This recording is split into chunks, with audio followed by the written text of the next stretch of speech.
Assalomu alaykum yurtdoshlar. Bugun e'tiboringizga bor yo'g'i 1 sotix yer maydoniga mo'ljallab chizilgan 2 qavatlik 6 ta xonadan iborat bo'lgan high-tech uslubidagi uy proyektini namoyish qilmoqchiman. Avvalo uyimizning gabarit razmerlariga keladigan bo'lsak, eniga 13 metr 30 santimetr va uzunasiga 8 metr bo'lyapti. Shu holatida birinchi qavatda ham, ikkinchi qavatda ham 3 tadan xonamiz bor va undan tashqari 2 ta xonamiz tagi podval bo'ladi. Bu proyektimiz hovlining to'r qismiga joylashadi, ya'ni etak tomonga joylashgan bo'ladi. Mijozimizning mana bu yerda ham uyi bor, bu tomonda ham uyi bor, ya'ni G shaklida uyi bor. Faqat shu hovlining to'r qismida ozroq joy bo'lganligi uchun va yosh oila uchun, ya'ni o'g'lini uylantirish niyati bor ekan, o'shanga yosh oila bo'lganligi uchun shu yerga hovlining to'ridan bitta proyekt qilishga qaror qilishgan. Xo'sh, bir boshdan tushuntiradigan bo'lsak, oldin fasadlarini ko'rsatib tushuntirib o'taman, keyin video davomida tomlarni olib birinchi qavat va ikkinchi qavatni batafsil ko'rib chiqamiz. Xo'p, hovli to'rdan qaraydigan bo'lsak, ya'ni mana to'g'ri yo'lak orqali uyga kiriladi, ikki tomonda gazon bo'ladi. Mana bu yerdan to'g'ri kirganimizda bu yerda hol bo'ladi, bu tomonda oshxona va bu yerda bitta birinchi etajimiz uchun yotoqxona bo'lyapti. Ikkinchi qavatimizda ham chiqqanda to'g'ri mana bu yerda bitta katta xonamiz bo'ladi, bu yerda bitta va shu yerda o'zidan to'g'ri balkonga ham chiqsa bo'ladi. Ya'ni bu tomondan ham chiqsa bo'ladi, bu yerdan ham chiqsa bo'ladi. Va bu yerda ham bitta yotoqxonamiz, ichlarida sanuzel garderoblari bilan. Yotoqxonamiz ikkalasi ham xuddi shunday. Birinchi etaj ham, ikkinchi etajimiz ham garderob sanuzellari bilan bo'ladi. Va bu tomonda ham ikkita xonamiz bo'lyapti va общий sanuzelimiz bo'ladi. Tomlarini qaraydigan bo'lsak, mana tomlari ikki tomonga skat bo'lib kelib, mana bu yerda ariqchasi bo'ladi va mana bu yerdan to'g'ri chiqib ketadi. Uyimizning kirgan chiqqan joylari haqiqatan ham o'zi shunaqa, shu vaziyatdan kelib chiqib, shunaqa mana bu yerda qo'shniga kirgan chiqqan joyi bor, bu tomonda o'zlariga kirgan joyi bor. O'shandan foydalanib shunaqa proyekt qilganmiz. Xo'sh, va mana bu yerda podvali ham bor, ya'ni to'g'ri podvalga kiramiz. Ikkita xonaning tagi podval bo'ladi. Umumiy ko'rinishda mana shunday holatda, orqa tomoni mana qo'shnilar bo'lgani uchun polni pulxo'y qilingan bo'ladi.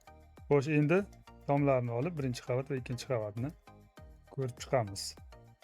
Uning uchun tomini yashirib turamiz va mana bu birinchi qavatga keladigan bo'lsak, xo'sh, bu uyimizda alohida mehmonxona ko'zda tutilmagan, chunki aytib o'tganimdek, mijozimizning bir tomonda ham, bu tomonda ham uylari bor. O'sha yerda hamma sharoitlar bor. Bu faqat shu yosh oila uchun qilingan proyekt bo'lyapti. Asosiy kiradigan qismimiz, ya'ni mana zinadan to'g'ri kiramiz. Kirganimizda ozroq suvochasi bor.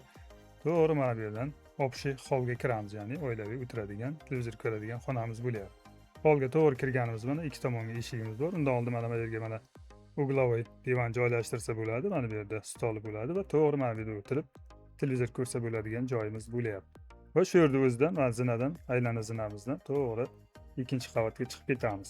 Va chap tomonimizda mana oshxonamiz bor. Oshxonaga alohida bu yoqdan ham kirib chiqsa bo'ladi. Uyning ichidan ham mana to'g'ri chiqsa bo'ladi. Va oshxonamizga keladigan bo'lsak, bu yerda o'rtada mana общий o'tiradigan, choy ichadigan stolimiz va ozgina mana gipsokarton bilan ajratilgan aynan oshxona qismimiz bo'lyapti. P shaklida oshxona qilinadi. Tepada shkaflari ham bemalol bo'ladi. Ehtiyoj tug'ilsa buni olib tashlasa ham bo'ladi. Bitta katta oshxona bo'lib ko'rinib turadi. Va bu tomonda ham mana deraza qo'yilgan. Mana shunday holatda bo'lyapti.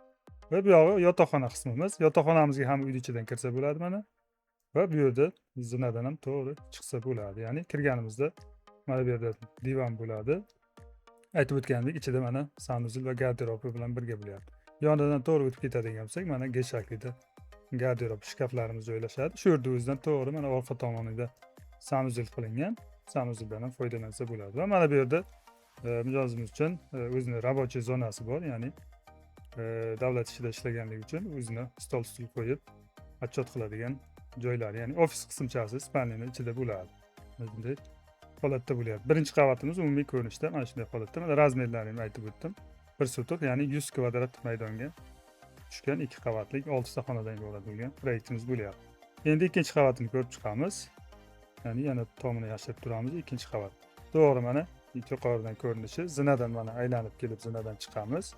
Boyagi zinamiz, ya'ni bu tomondan ko'rsataman. Zinadan to'g'ri chiqqanimizda bitta uzun koridor bo'lyapti. Shu koridordan hamma xonaga o'tiladi.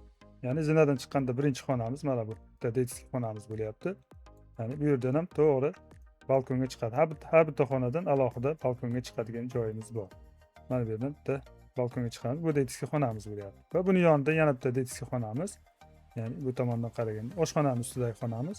Prayomning tagidan to'g'ri o'tamiz. Bular hammasi gipsokarton bilan ajratiladi перегородкалар. Bu yoqqa detskiy xonamizga kiramiz. Mana bu yerdan bemalol shkaf sifatida foydalansa bo'ladi. Ya'ni mana bu yerda kattagina shkaf qilib garderob qilsa bo'ladi. Ya'ni mana shunday holatda bo'ladi. Va bu yog'i общий sanuzilimiz ikkinchi qavatimiz uchun, ya'ni oshxonamiz ustidagi joy bo'lyapti. Общий sanuzilimiz mana ikkita detskiy xonaga xizmat qiladigan sanuzilimiz bo'lyapti. Va oxirgi xonamiz xuddi birinchi etajdagidek spalniyaning ustida joylashgan. Faqat ichki planirovkasi sal o'zgartirilgan bo'lyapti. Chunki eshigi mana bu yerda. To'g'ri bu yerdan koridordan eshikka to'g'ri boradigan bo'lsak, mana bu spalniyaga kiramiz. Bu yerda divanlar u tomonda edi birinchi qavatda. Bu yerda mana bu yerga divan qo'yib, bu yoqqa televizor qo'ysa bo'ladi. Ya'ni mana bu yerga joy qilib divan qo'yilsa, mana bu yerga televizor qo'ysa bo'ladi. Bemalol yetib ortadi. Xo'sh, bu yoqda ham mana kirganimizda bu yerda garderob bor. Buni ham xuddi shunday G shaklida shkafni joylashtiramiz. Shuni ichidan, garderob ichidan birdan sanuzilga ham kirib ketamiz. Ya'ni kattagina hamma sharoit ichida bo'lgan sanuzilimiz bo'ladi. Va shu yerda o'zidan to'g'ri mana bu eshik orqali balkonga ham chiqib ketamiz. Va hovli tomondan to'g'ridan qaraganda mana shunday holatdagi ko'rinish bo'lyapti. Uzunasiga polniy balkon bo'lyapti.